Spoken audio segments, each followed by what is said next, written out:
Welcome to the Millionaire University podcast. I'm your host, Brian Guerin, back in the saddle with you today. And on this edition of the MU Pod, I'm joined by Sahil Patel. He's the CEO of Spiralize, a CRO, and that's conversion rate optimization company, or tech-enabled, if you will.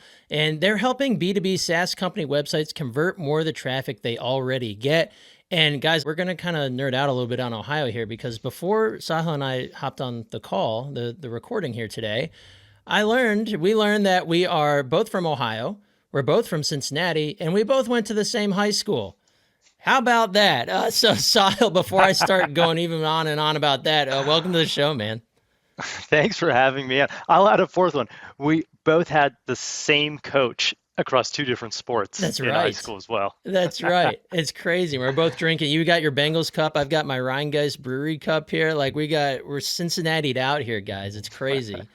Oh man, I love it. So that was a pleasant surprise. But Sahil, welcome to the show.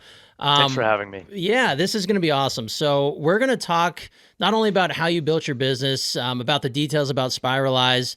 It's super interesting to me, and just the tidbits I learned from you already before we hit record. I'm super interested in learning more about it, but really, we want to start right from the top. What's your origin story? How did you get into this business? What type of things were you doing before Spiralize became a thing? And what led to the impetus for you starting this business? Yeah, it's a cool story, Brian. So I was actually an early customer of Spiralize. I'm a second-time CEO. I ran a healthcare SaaS business for 10 years. And early on, I used the Spiralize product because I actually knew the founder. He's still here, but he sits 8 feet from me. We met because our oldest daughters went to the same school, and we met at a parent event. And he told me, I was like, what is CRO? What is this? Now I kind of got A/B testing. Okay, I kind of got it. But he was like, no, your business is a great use case for this. You should try it out. We did, and it worked. So I knew the product worked. Kept using it, continued running that business. And he and I would stay in touch. We were both founder CEOs. And I sold that business to Constellation Software in 2021. Was thinking about what's the next chapter, had stayed in touch with them, wanted to do something in Atlanta. That's where I live. And he had done a really incredible job building this business organically. It's 100% bootstrapped, and was looking for a partner to help him take it to the next level. And we had this great understanding. There's things that he's good at, there's things that I'm good at. They're not the same things.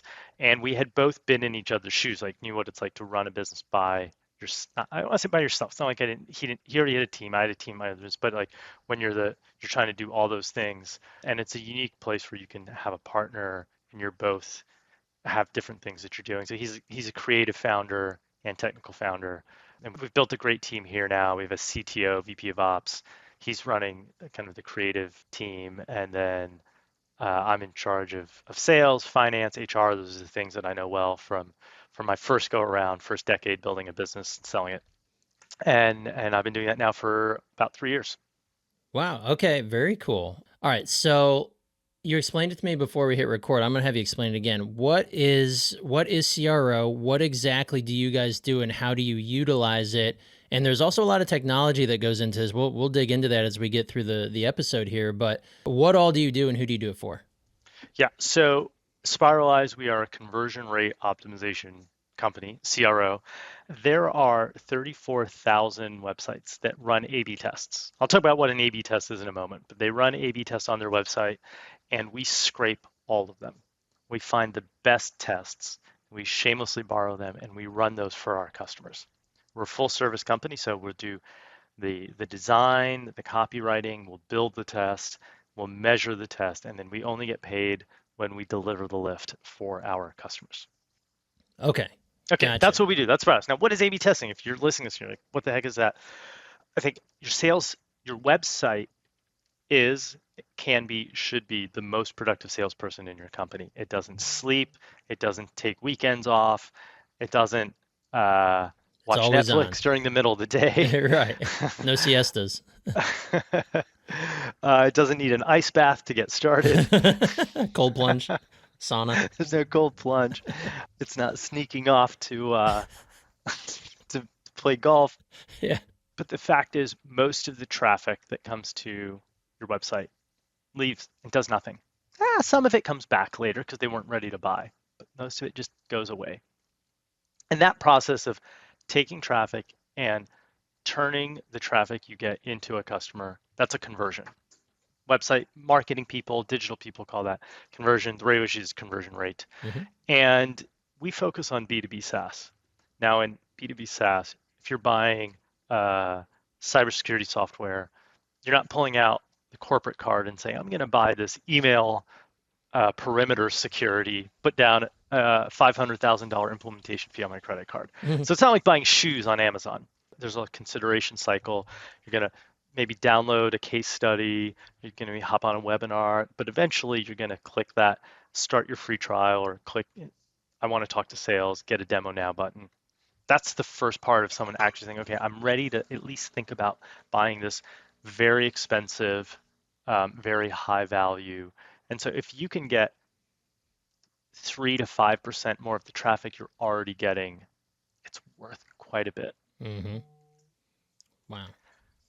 Now, how can you do that? You can make your website better. You could read some blogs. You could just look at, hey, what are my competitors doing? And then you could just kind of change your website. You'd be like, oh, my competitor put the CEO's dog on the homepage. Mm. Maybe we should do that too. Might work, might not, by the way. Don't anyone do that. Failed the test. I mean, you're welcome to try, but maybe don't do that. And I'm going to kind of I'm going to borrow from a totally different field. Brian, if you went to the doctor and said, oh, I've got this terrible earache, and I'm the doctor, and I said, Brian, I've got medicine for what ails you. And you looked at it and said, well, I've never heard of this, doc. Like, I thought you were going to give me Benadryl, like Tylenol, what is this? And I said, oh, it's a little something I whipped together. My neighbor took it, and it worked for her. You'd be like, dude, are you me? Like, how about something that maybe you tested on at least some test subjects? Like, and the best thing would be if I said, hey, Brian, we have this new medicine. We put it through an FDA trial. 10,000 people got it. And we looked at the data. And when we compared people with your demographic, your characteristics, your symptoms, 30% of the time they got better in 5 days. And here's the side effects, and here's how often it works.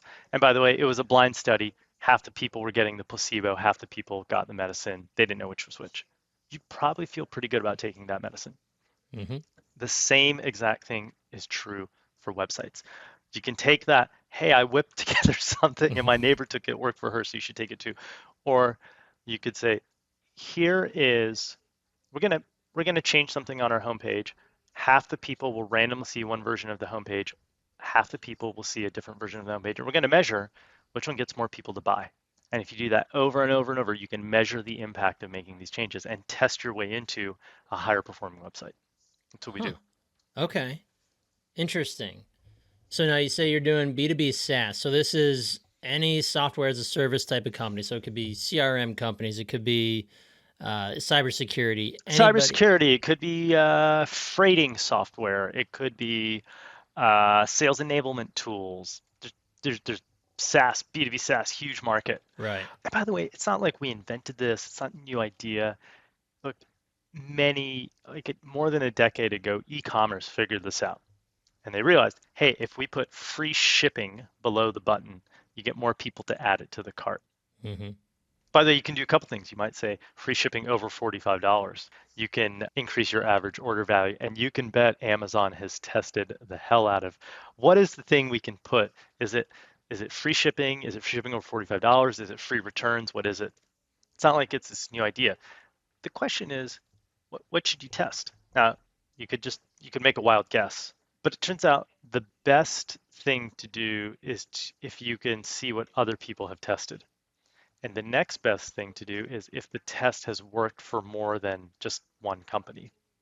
And that's what we do. We find the repeat winners by scraping the entire internet for everyone else's A/B tests. So you're scraping the internet, you're getting all these things from everybody else's tests. Now, this might be a dumb question, but you don't have the ability to know if what you've scraped from XYZ website is actually working for them. I mean, because it's on there, you could deduce that it is, but it might not be, right? So That's right.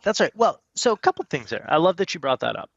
We don't know the statistics of the test if they're not working with us. Right. So, but what we do know is if you go to, but you could do this yourself. Everyone listen, you could, if a website is running a split test, You could open up a few different browser windows and you could see the A version and the B version. And you could wake up every morning and you could do that. Maybe you do that for a month. And at the end of the month, no matter what browser you open, it's always the B version. It means they picked a winner. Now, was it a big winner? Was it a small winner? Why did it win? You don't know. We don't know. And that's why if you just do it based on one company, it's kind of like it's better than a wild guess, but maybe just a little bit better.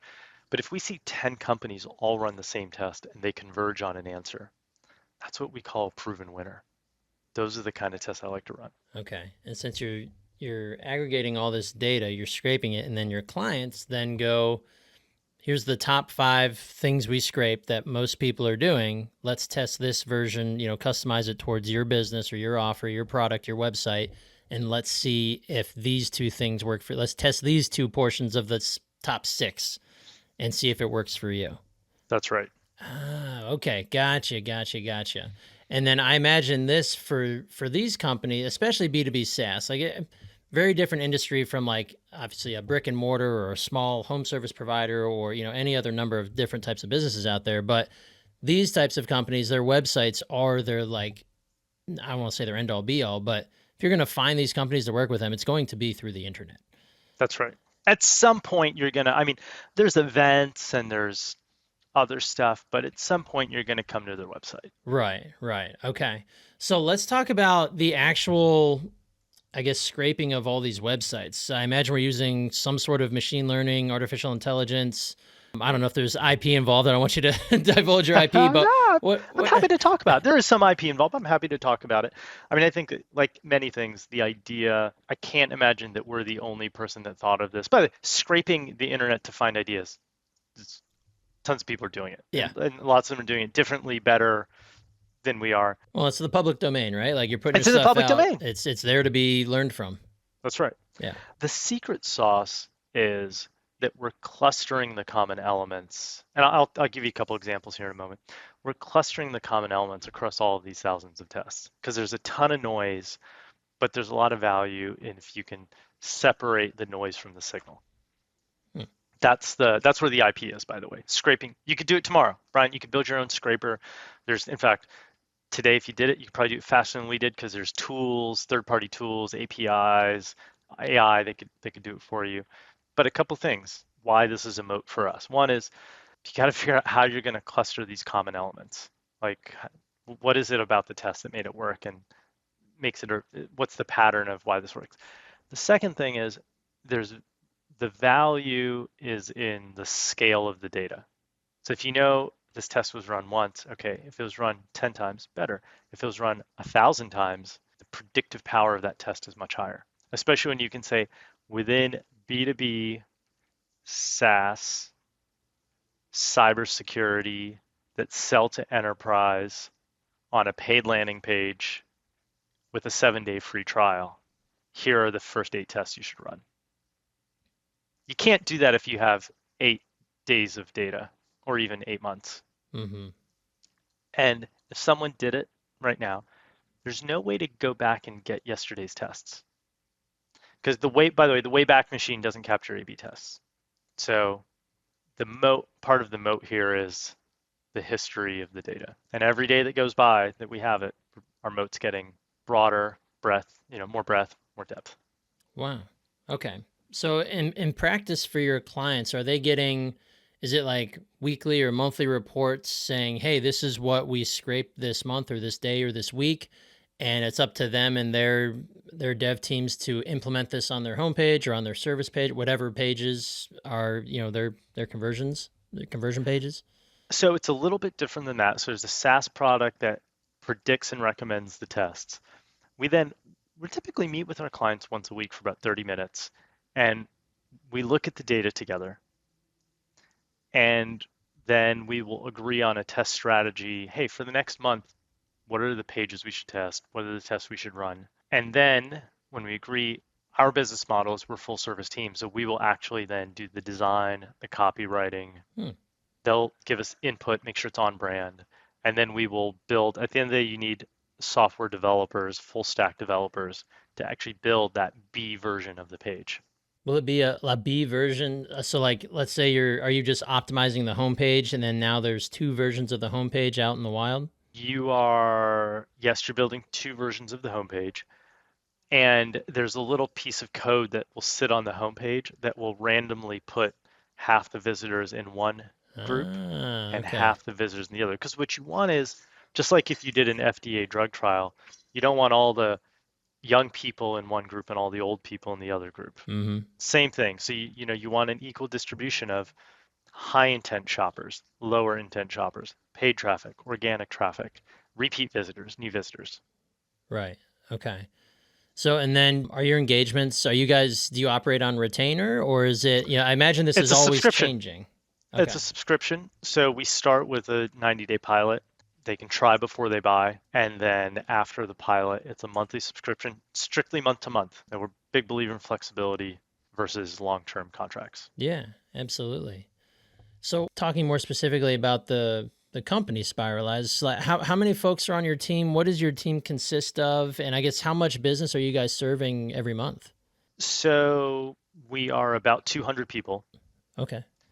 We work with, I can't say like exactly how many brands, but we work with a lot of brands. If you go to our website, you can see there'll probably be some names you recognize. And we're focused on, I would call it kind of the middle market for B2B SaaS, which is what most of them are. Now, at the tippy top, kind of huge enterprise, someone like Microsoft, they have the sophistication, the budget to do this largely in-house. I would like to think maybe they would benefit from us, but I think the reality is, but that's a small sliver of the market. The big, kind of 80% of the market, they're either doing very little testing or they're doing no testing. So, as a company I guess, how does a company know they need your service? That's a great question. We certainly, like everyone else, we're doing marketing and campaigns to make them aware of what we do and the problems we solve. But I think you're asking like a global question is like, how do you even know you have this problem? Not even Yeah. that you need to do A/B testing, much less that you should work with Spiralize, but how do you know you have this problem? And it's usually because kind of three things have happened. One is you're spending a ton on paid search to get traffic and you've realized, number one, you've hit the ceiling. Like if you're spending 50,000 a month, you can't spend another 50,000 and get twice the traffic. Mm-hmm. It's diminishing returns on the traffic. Right. Number one. Number two, you look at how much you're spending and you look at how many of that traffic is quote converting, to use some marketing jargon, and it's a shockingly low amount. So that's Mm-hmm. like the first thing that happens. The second thing that happens is your marketing team is charged with producing leads for sales. And you look around and you go, okay, what can we do? We could do some events. We could do some webinars. I mean, how many times can you invite someone to a webinar? Mm-hmm. We could make another white paper. By the way, no one's reading the first 15 white papers you put out Yeah. there. And then someone goes, hey, how much traffic do we get a month? How much of that is converting? And you're like, man, we ought to do something. The third thing problem is you look at the website and you go, man, that thing, it has been a while since we updated it. It's looking kind of stale. Mm. And then you think back to the pain of the last time you did a website refresh. Expensive agency, always runs over behind schedule, over budget. You launch the new site. It looks great, no doubt. It looks great. And then 3 months later, someone goes, hey, has anyone looked in Google Analytics? Like, how's that new website performing? And you have a kind of an oh moment Yeah. because that page that looks great, but no one tested to see how it performed, is in fact, Yeah. It's tanking. it's tanking. By the way, that's not to say that the agencies that do website rebuilds are bad or they don't know what they're doing. It's not the case at all. In fact, many of them are employing the same best practices that we would. Okay? It's not like we have some secret knowledge of what a good converting website looks like. Mm-hmm. But it's that if you don't test it, how do you know which of these three wonderful looking homepages is the highest performing one? Exactly. If you don't, we'll borrow something, Brian, from your background. You're a baseball player. Yeah. If you just look at the three players on paper, they're all pretty good. Yeah, send them to the plate. Now, here's the thing. You send them to the plate and you tell them each, hey, you get one pitch. That's it. And based on how you do in that one pitch, I'm going to either keep you in the game or bench you. It's not really a great way to Yeah, pick the best hitter. not ideal. Which would ideally, first of all, you want them to see all the pitches in their at bat, and you want to send them to the plate 3 or 4 times a game. And if you're a professional baseball player, you're probably playing somewhere between 3 to 4 games a week. You do that, you get a pretty good indication of the good, the great, the bad hitters. Same is true if you're running an A/B test. You run one test. I mean, it's better than doing no tests. What you really want to do is run a lot of tests, and then you pick, after you get some data, you pick the best of the best. You find it, you run a test, it wins. You make that what's called what statisticians call the control, the thing that you don't change, and then you put up a new variant against it, and you just do that over and over and over. It's like a basketball tournament or baseball tournament, right? You have the brackets, and in any given bracket, it's very hard to predict the winner or loser of a single game. But typically, by the time you get to the final 8, final 4, it's mostly the best teams. That's why people love Cinderella stories, because they're so rare. Right. Usually, the best teams are advancing. Right. Exactly. Do you guys utilize this technology for yourselves? I guess maybe I should preface that with, is your market, coming from someone who's not familiar with it, is it a huge market of companies that do what you do? And then does that mean you better need what you need to do on your own? We think it's a huge market. Probably the best analogy is, we think the market is where SEO was about 20 years ago.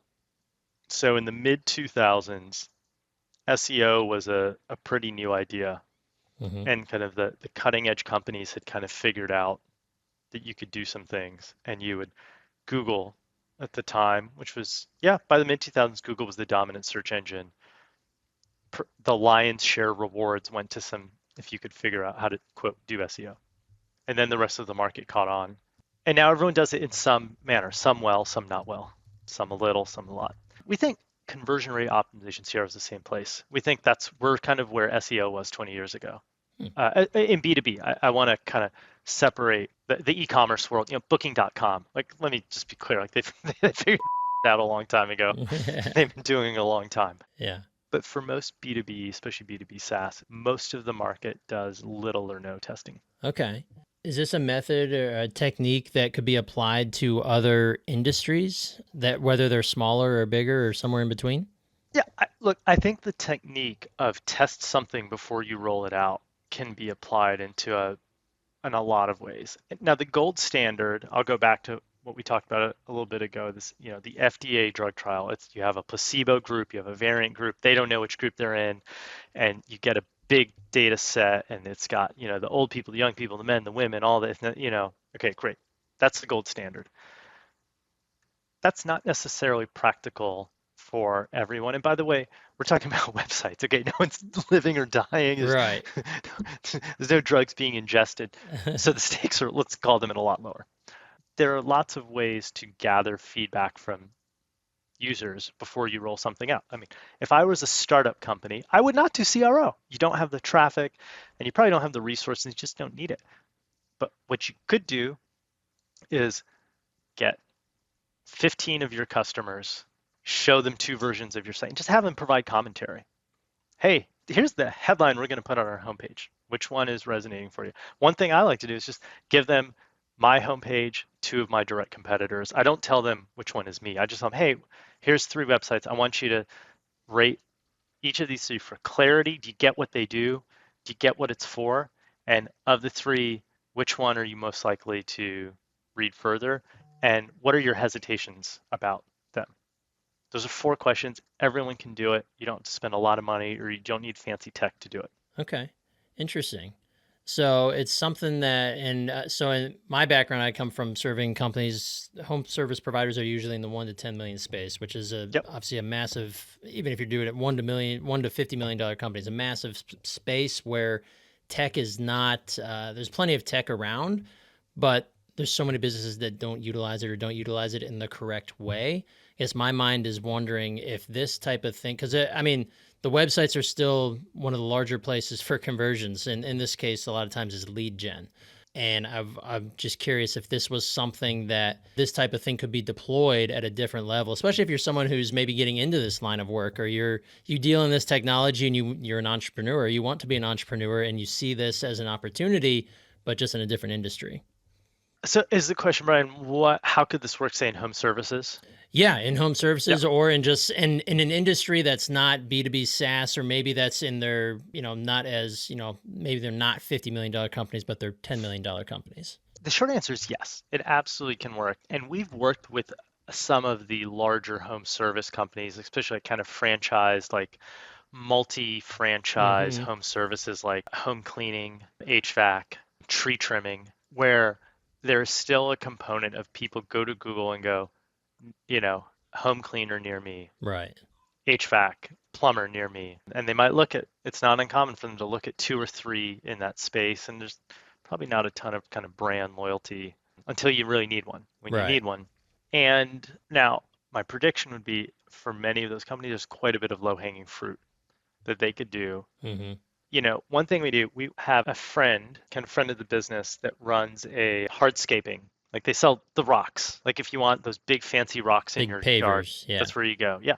The pavers, the river stones, boulders, that kind of stuff.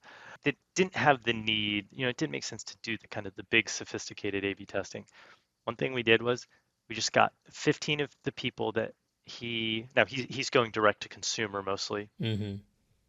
And we actually just recorded them going to the website, and we give like very little instructions. Like you don't want to over prompt them, but we just said, hey, you want to buy some gravel for your front yard, go to this website, buy some gravel, and we gave them like a placeholder credit card so they could actually go through the thing and just narrate for us what you're thinking as you do it. And it was eye-opening. They're like, I don't get, like, what is this about?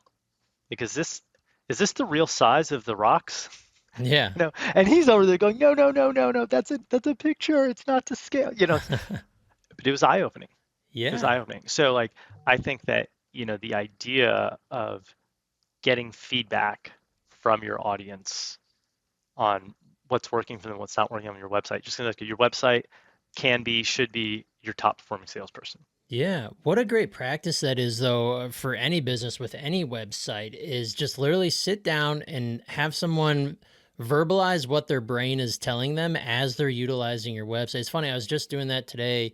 A client of mine launched a e-commerce portion of their website, and I was just testing it out for myself for a few minutes before starting to run ads to it.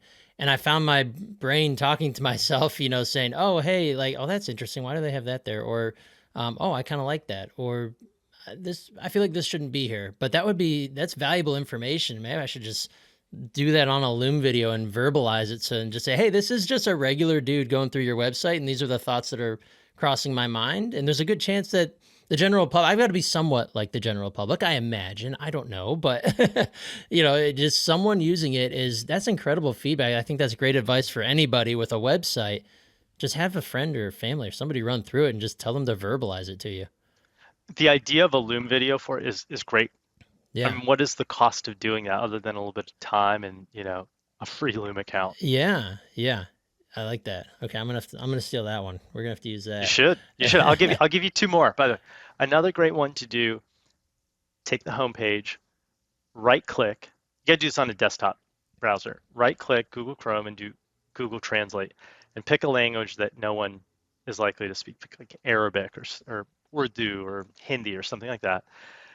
Show it to five people that don't know, not like your mom or your that know you, but like five people that are like acquaintances at best, and just say, hey, what do you think this company does? Now, they're not going to tell you this is point of sale software for restaurants with a multi-chain location of 5 units or less. Okay, no one's going to come up with that. But if they look at it and they can't even tell you software for restaurants, uh, you probably have a problem because your brain processes images faster than words. So if you're relying on the copywriting to do all the heavy lifting, it means you're putting a high cognitive load on someone right when they arrive on your homepage. What you want to do is have what's called low cognitive load, high mental availability, so they can very quickly be like, hey, I'm in the right place. Okay, I want to learn more. And when you translate into another language, you take away the copywriting. It can't do any lifting for you. You look at the image. Now, if you're reliant on either stock imagery, have people all these, you went and bought some cheese. It's like, dude, but why is everyone having such a good time in conference rooms? I'm talking about the Yeah. B2B world. Yeah, it's Like, just why dudes is in a everyone in conference a room. cardigan looking at Yeah. a tablet having a great time? You kind of go, oh, you know what? Maybe we should just show, like, if I'm a landscaper, maybe I show like my uniform crew showing up with the truck and a nice looking yard. If I'm a software company, maybe I show a nice screenshot of my product. They don't have to know exactly what it does, but they know, hey, this looks like software. Hmm.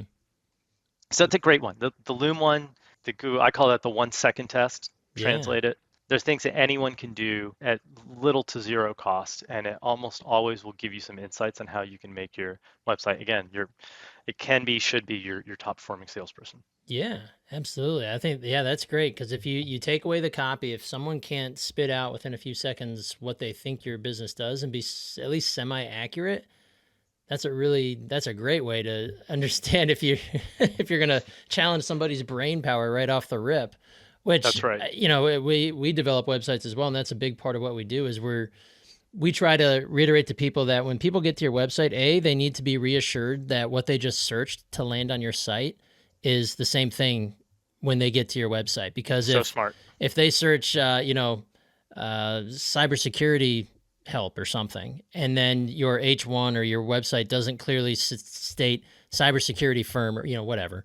Same with as small business, right? I'm searching tree removal, but then I get to the website and it says we do aerial trimming of leafy like woodiness, and it's that's a terrible example, but you get the point of if you're not reassured of by what you just searched on this site, your brain's already checking out. Even if you haven't left the site yet, your brain's like, this is too hard. 100%. 100%. The average, we all think when we build our web pages or our landing pages that our audience is going to look at them like they're the Dead Sea Scrolls and Hmm. they're going to examine them in great deal. And the reality is they're going to quickly skim, and you've got a couple seconds for them just to make a decision. Do I keep going or do I spend more time here? So it's got to be quick, easy to skim. What that means is, the kind of the lofty aspirational. Let's take home services like tree trimming. Your lawn will love you. I mean, okay, maybe it tells you this is lawn. It's like, what does that mean? My lawn will like Yeah. just say something like, you know, expertly cut trees at a reasonable cost. Expert lawn care in Cincinnati, Ohio. Yeah, Like that's great. Expert lawn care in who Cincinnati, you are, even where you better. are, what you do. Yeah. And by the way, is it for commercial or is it for homes? Expert lawn care for homes in Cincinnati. Yeah, Great. exactly. That's Yeah, and that's the same across any industry. And I imagine that's part of when you guys are scraping these websites, I'm sure it's taking the ease of use of the website into account. Which brings me to another question: do you guys run into businesses where or clients where you obviously you can go scrape the competition, aggregate your data, do all that, but then you look at your customer's website and are some of them really crappy where you're like, hey guys, we can do this for you and it's going to work really well, but we're kind of worried that no matter what you try, it might not work because we look at your site and we think XYZ is really off. Does that ever happen? um Or at your level, are there it's all these sites built so darn well that no, it's no, I not quite would an I would issue? tell you if they were all built so well, we probably have a much smaller business. We certainly run into situations where there's a lot of low-hanging fruit to pick. And in that situation, I'll say this, it's why we work with the middle market. If that may be true for a startup, as a startup, there's just so many variables. It's just like, is it the website or maybe they just picked a bad vertical or a bad Hmm. sub vertical? And we can't tell. But if you've built a business like in our space and you've got, a few thousand customers and 20 million in revenue, there's something there Hmm. like that says it's worth optimizing your website Right. Okay. and it's worth paying. Whether you do in-house, you partner, you use some tech, you have a service. That's a decision each company's got to make based on kind of what's a good fit for them. But if you've gotten to that place, it's almost always worth doing something to optimize your website. Right. And I imagine that doesn't sound like it's a service that you guys offer. You just stay in your lane and offer your specific tech-based service. Yeah, that's right. We're doing a tech-based service. That's what makes us different than there's a bunch of good agencies out there, by the way, but the tests they're running typically are based on what's worked for their clients. And by the way, they probably will work. The question is, what do you do once you've exhausted what's worked for your clients? That's, where we have something unique to bring to the table. Does your industry have a lot or consistently new players coming in that compete in the same pool as you, or is this kind of a maybe a cordoned off industry? I don't think it's cordoned off. I'll tell you where there's a lot of entrants. So on the one end, there's a bunch of very kind of high-end bespoke agencies. And then on the other side, there are self-serve tools where you basically install a piece of software on your website and then you're on your own. It'll instrument the test, Hmm. but you got to build the test. And by the way, what do most people end up doing after they pick the low-hanging fruit? They do things like changing the button color on the CTA, and they change book now to schedule a call. And then they're surprised when it's like neutral, Yeah. inconclusive. I don't know if it's surprising to you. It's surprising to me that there is a ton of new entrants in that self-serve tool space. And it's very commoditized. When things are commoditized, price goes down. By the way, that's good for customers. It Hmm. drives down cost. There's I'd say probably about 10 really good players. We know them all. We like working with them. By the way, they're partners to us, not competitors. And then there's a long tail. Every day I thought there were 30, actually there's 40. When I thought there was 40, there's like 70 last time I checked. I couldn't believe it, that are kind of eking it out. And some of them might have some real niche use cases. So I'm not, there's nothing wrong with being a niche business. It's great. Hmm. Especially the cost of building software keeps coming down. You can make a really great business, really great living doing that. So there's that. Predictive CRO, which we do, in my humble opinion, I'm sure there's people out there doing it that I just don't know about, but there's not 70, that's for sure. Hmm. Okay. Okay. Very cool. And what's the I guess the outlook as I'm starting to land the plane here. I know you got a bunch of stuff you got to do. You're a big time CEO. You got to be moving. I don't know about big time. I'm a CEO. Let's agree on that. I love it. I love it. Well, hey man, when you come from Sycamore High School, you're big time. All right. Yeah, lean into it. What's the outlook look like for not just Spiralize, but for the industry as a whole? And how do you feel like Spiralize is positioned to continue to be the leader in your space?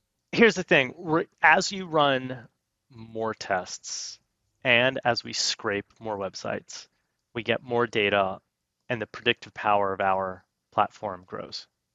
So I'm very optimistic on what we do. Most of our clients maybe don't think of it this way. This is a very kind of MBA. I'll put my MBA hat on for a moment. There's a network effect to our business. The value that our customers get from the platform grows as the number of nodes in the network grow. Hmm. So we as we run more tests and we scrape more sites, stronger predictive power, which means our customers are getting more value because they can get more lift from the tests. Okay. So that's why I'm very optimistic. My opinion is we've created a business with some network effects. I love it. I love it. Awesome, dude. Well, this has been a ton of fun. I mean, this is Likewise. before I met you. This was, at least for me personally, I wasn't familiar at all with this industry, so I learned a ton. And I hope a lot of our listeners out there have gained a bunch from the knowledge and information you shared here. I know there's a handful of knowledge bombs you brought alongside here, so this was wonderful. I want to make sure that our listeners can either reach out to get in contact with you if they have questions, or maybe some of them out there have a use for Spiralize. What's Oh, the they best might. way to get in contact with you and check out more about what you do? Yeah, so if you're interested about Spiralize, go to spiralize.com. If you want to hear more about kind of CRO and learn a little bit, check out my LinkedIn. I post 4 mornings a week at 7:30 a.m. Eastern. Always kind of quick, short, little bit of kind of edutainment things. I actually run a game show on CRM called CRO Crimes, Nice. one episode a week, and watch for a couple minutes, usually about 3 minutes long, and uh, we're competing. The winner gets $100 for a charity, and you get to see a little bit about how CRO works. Oh, that's fun. Awesome. Well, guys, you heard it here first. Make sure you reach out to Sahil. Check him out on LinkedIn. Check out Spiralize. Man, this was a pleasure. And Likewise, thank you so much for coming and sharing your time and knowledge with us. really enjoyed it. Awesome.